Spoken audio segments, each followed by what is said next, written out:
He then gives the explanation of why we've been chosen. He says, Huwa ajtabakum. The easy translation of Huwa ajtabakum is, in fact, He's the one. He has selected you. He has chosen you. But the Arabic word here for choosing, or ijtiba, the word that's selected here by Allah, is very special. If you say the word ikhtiyar, which is also a word for choice, then it comes from the word khair, meaning you prefer something or something is, you make a better choice. That's ikhtiyar. You can say istafa or istifa in the Arabic language, which comes from safwa, purity. When you make a choice, you don't have to explain to anybody else why you made that choice. For example, when you go shopping and you buy like a blue shirt, you don't owe somebody a scientific explanation, why did you pick the blue shirt, why didn't you get the white shirt? That's istifa, it's purely your choice. There's no rationale necessary. But when you say ijtiba, which is the word Allah chose here, when He described that He chose you and me to be Muslim, that word actually comes from jabu. Jabu in Arabic, in Old Arabic, actually the verb used to be used for tax collection. Back in the day, the people who made enough money owed taxes. Obviously, even now, you have to be above a certain level minimum income before you're qualified to be selected for tax collection. Ijtiba actually means to make a choice based on qualifications. So in other words, when you get hired for a job, or if you're fixing your car, or you're tightening a screw or something and you pick the right tool for that job, you just did ijtiba. Because if you pick any other tool, it doesn't do the job. When you make the right choice for the right job, that is called ijtiba. In other words, what I'm trying to tell you and what I'm trying to remind myself of is that when Allah honored you and me to be Muslim, the fact that you and I say La ilaha illallah, the fact that you and I have the gift of saying Muhammadur Rasulullah sallallahu alayhi wasallam is actually a very precise choice from Allah of you and me. There were plenty of other human beings available before Allah on this planet, and Allah chose precisely you and me to be Muslim for a task that He has. Because ijtiba is done for a particular purpose, for a task.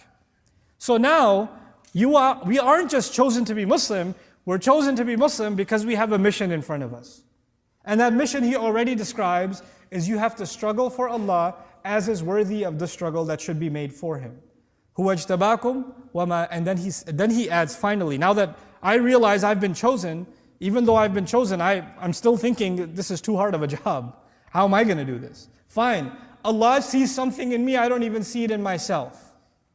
I don't even see what's so special about me. Why did I get chosen? There's so many better people out there.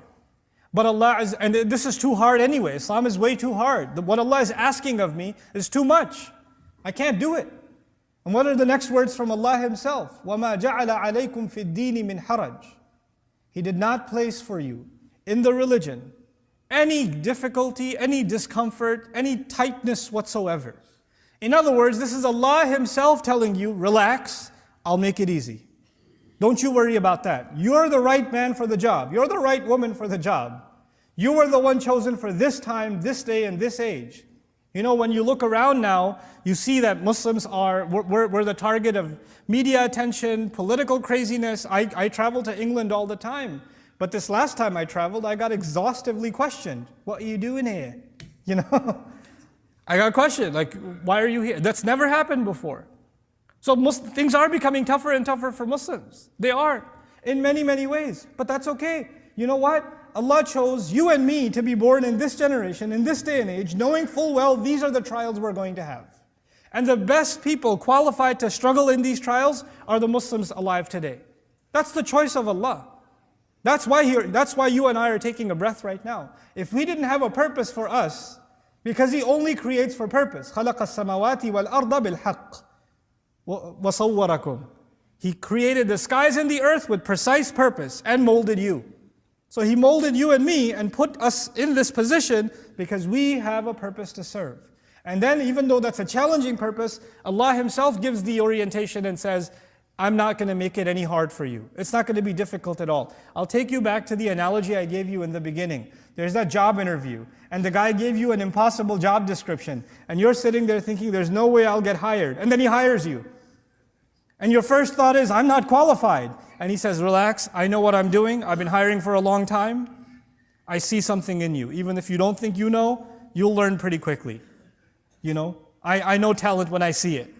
So he's encouraging you and he's acknowledging you in a way that you didn't even think you saw in yourself. The other thing that's happening here is every Muslim is supposed to see value in themselves. No believer can think that they're useless before Allah, that they're pointless, that they're meaningless before Allah. They're worthless. They are worthy of Allah. They're worthy because Allah made a special choice of them. A special choice of them. Download our mobile applications or register on our official website to get access to exclusive content. Links given in description of video.